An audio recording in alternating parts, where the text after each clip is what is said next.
We've all seen that guy in the gym bench pressing a ton of weight with hardly any range of motion, or the spotter that rips the weight off on every rep even when his help is completely not needed, or the guy doing bicep curls looking like he's trying to do the limbo. Even though you might have laughed at these guys and their terrible form, you may very well be making some serious mistakes yourself. Even if your mistakes aren't as extreme, a relatively minor deviation in your form can switch the focus of an exercise away from the muscles that you're trying to target, making that exercise far less effective. Over the years of spending countless hours in the gym, both as a full-time trainer and while working out myself, I've narrowed down this list to just 8 of the most common gym exercises that I see people getting plain wrong. And today I want to give you guys some minor tweaks to make all of these exercises far more effective so you can better target the muscles that you're trying to work, allowing you to build more muscle and see faster results.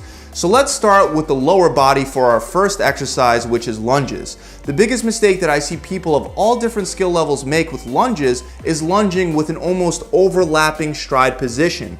What I mean is that people will lunge in a straight line, putting one foot directly in line with the other like they're trying to do some complicated sobriety test. This is wrong. You want to plant your feet a little less than hip width apart for every lunge. While lunges can help you develop better balance, the exercise itself should not be a balancing act. So there's no need to practically cross your feet over with each lunge. Another mistake is taking steps too close together. When you take a small step forward and lunge with your feet too close together, you're going to be making more of a triangle between your legs at the bottom of every lunge. Usually your knee will also wind up going past your toes or simply just going too far forward, which will put excess stress on that front knee. On the other hand, when you do it right, you're going to be making more of what looks like a rectangle shape in between your legs, and your front knee won't be going past your toes. The last thing about lunges that I want to mention is that you shouldn't let your knee smash into the floor on every rep. You can definitely come down to the floor and lightly touch the floor with your knee as long as you do it in a controlled way. Dropping to your knee, on the other hand, not only can it harm your knee, but it'll also take the tension off your legs at the bottom of every rep. Now, moving on to an upper body exercise, we have dips on the parallel bars. First of all, you shouldn't do dips on a bench. Since your hands are locked behind your back, the exercise puts your shoulders in a very unnatural position that can cause impingement. Luckily, with parallel bars, we can do dips without the hands being behind the back. But even with regular dips on parallel bars, there are still a lot of mistakes here to address. First of all, you shouldn't be doing partial reps like I see many people doing at the gym. If you can't do reps where you go all the way down until your upper arm is almost parallel with the ground, then work on improving your tricep strength with other exercises. If you have an assisted pull-up machine or resistance bands, you can use those to help yourself work through a full range of motion on dips as well. Not going low enough is a problem, but going too low is also a problem. You shouldn't go lower than parallel with the floor. Otherwise, you'll once again be placing a lot of stress on the shoulders. The other thing that people will do is flare their elbows out way too far. While you can flare your elbows out a little bit and lean forward to concentrate more on your chest, you don't want to flare them too far out. And the last thing that a lot of people do wrong is they try to do dips while keeping their body perfectly vertical. Even if you're trying to concentrate on your triceps, you'll be a lot better off leaning at least slightly forward with your chest in front of your hips on this exercise. Next up are dumbbell and barbell chest presses. The most common mistakes with these are either having your elbows flared too far out or having them too tight together. When your elbows are flared too far out, you're putting a lot of pressure on your shoulder and your rotator cuff. On the other hand, when your elbows are too close to your ribs, you're shifting most of the tension away from your chest and redirecting that tension towards your triceps and the front of your shoulder. Now keep in mind, a lot of this does depend on grip width as well. When you're purposefully trying to do a wider grip on the bench press, your elbows will naturally flare out a little wider. And the same thing in reverse. When you're doing close grip presses, your elbows will naturally be a little tighter to your body. However, ideally with something like a dumbbell press or a regular bench press, we want our elbows to be about 75 degrees away from our body, but no more. Another mistake is curving the lower back out too much. Before beginning the exercise, we do want to bring the shoulder blades back and tight together, and we also want to maintain the natural lumbar curve in our lower back. But we don't want to look like we're bridging while we're bench pressing, because this will increase the risk of injury to your neck and to your lower back.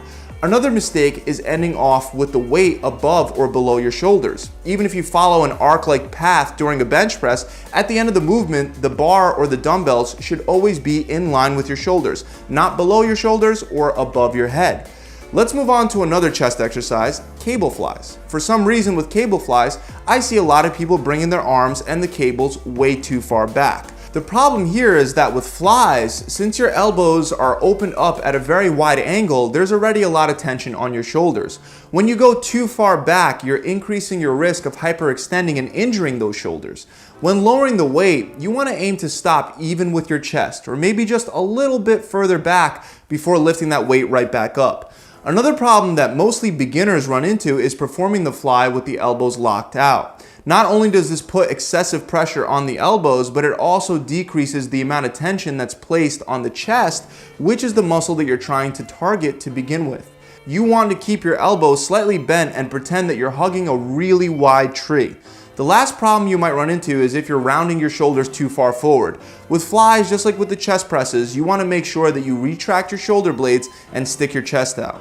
Next up is the bent over barbell row. With this exercise, most people aren't sure where they should be aiming to bring the bar. You could bring the bar higher up towards your chest or lower towards your belly button. While neither of these are necessarily wrong, you should be choosing where to aim for a specific purpose.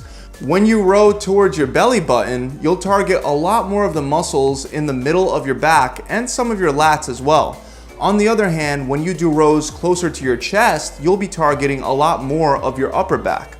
Of course, this does also depend on how far you bend forward as well. Now, the most serious mistake that I see for any standing bent over movement is forward rounding of the spine. Normally, you'll naturally maintain a neutral lumbar curve, but when you're bent over with heavy weight in your hands, that weight will be pulling your upper body down. And if you don't resist and stabilize the weight properly, you can easily wind up with a lower back injury. So to prevent this from happening, you'll want to stick your chest out and really squeeze your shoulder blades nice and tight together before you even lift the weight up. Thinking about maintaining a big chest and seeing your chest in the mirror the whole time will help you out quite a bit as well. If you still have trouble with your lower back rounding, then I also recommend sticking your butt out. It might feel weird before beginning the exercise, but once you have that weight in your hands and the weight is pulling your upper body down, you'll have that neutral lumbar curve that we're aiming for. For beginners, I found that keeping the head up reminds them to keep their chest up as well, because where the head goes, the body will follow. But you can also pack your chin tight by pulling your chin back into a position that makes it look as if you have a double chin while keeping your eyes a few feet in front of you. Now, the same advice applies whenever you're in a bent over position lifting anything off the ground, whether it's a big compound exercise like a deadlift, an isolation exercise like a bent over reverse fly, or you're simply lifting a heavy box up off the ground. The last thing you want to avoid with barbell rows is pulling with your hands instead of pulling with your elbows. When you pull with your hands, you're going to be targeting your biceps a lot more. On the other hand, if you focus on pulling that weight up with your elbows, you're going to be targeting the back much better. Another exercise I see problems with is with cable tricep extensions, whether you're using an EZ bar attachment or a rope. The first mistake is not locking your elbows in place. Your elbows should be tight to your ribs and they shouldn't be swinging back and forth as the weight goes up and down. Otherwise, you'll be incorporating your lats, making this tricep exercise a lot less effective.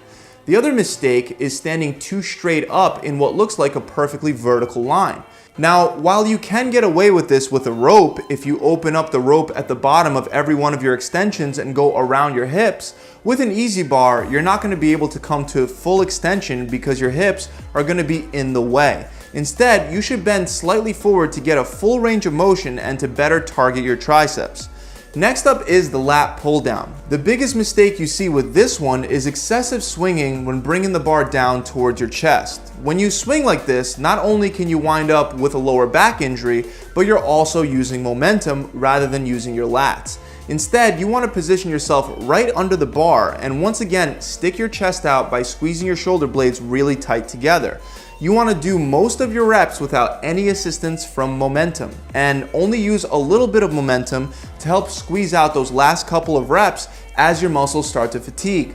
The other common mistake beginners make with lat pull downs is they'll pull the bar way too low. When you go too low, you're putting your shoulders in a bad position, and you're also limiting the effectiveness of the exercise, especially since you'll have to use a lot lighter of a weight to get down that far. Instead, you should be aiming to bring the bar either under your chin or to your upper chest and no lower. The last mistake with this exercise is pulling with your elbows too close together. In reality, when you're doing this exercise, you want to pretend that you're trying to bring your elbows behind your back for a more effective contraction and for better targeting of the lats. The last exercise that I want to go over today is skull crushers. With skull crushers, you want to make sure that you keep your elbows close together. Many people will flare their elbows out way too far with exercises like skull crushers and French curls as well. By doing that, you're once again taking the emphasis off the triceps. The other major mistake that I see is bringing the bar above your head on the way down. These are called skull crushers for a reason. Your target should be your forehead on every rep. If you go behind your head, it may allow you to lift some extra weight, but that's only because your lats will start taking over the movement. And then the momentum that you get from your lats will limit the effectiveness of this exercise for your triceps. It's a lot more rare to see people going and aiming too low for their teeth or for their collarbones. While this might make it feel like your triceps are getting a better workout, it's also putting your elbows in a very compromised position, similar to squatting with your knees way too far forward. The last takeaway point with these is you want your shoulder blades pinched back while doing these, just like you were doing for your chest pressing exercises. That about wraps it up for today, guys. As always, I really hope this video has helped you out, and I really hope you learned something new. If you have, make sure you subscribe to the channel and hit that bell icon to be notified whenever I release more free tips and tricks just like the ones you found here. And look, regardless of whether your goal is to build more muscle or burn stubborn body fat, the number one thing that determines if you'll be successful is actually taking the right actions and doing them consistently. If you're struggling with building muscle or burning fat or even just showing up to the gym, I have a system that can streamline the whole process for you so that you could finally meet your goal. We'll make sure that you have a diet and workout plan that burns fat and maximizes muscle growth so you can get your body into the shape that you want it to be in. You'll also have a coach to make sure that you stay accountable the entire time that you train with us. And on top of all that, I'll give it to you for free. The only catch is that I'm only taking people that are actually serious about making a transformation, because I only want my coaches putting their time into helping people that actually want to put their best foot forward and try their best. So if you're not ready to work hard and make some serious changes, then this challenge is probably not for you. But if you are ready to do what it takes, then click the link in the description to learn more. Or you can go straight to my website at www.gravitytransformation.com. I'll see you guys soon. Pump it.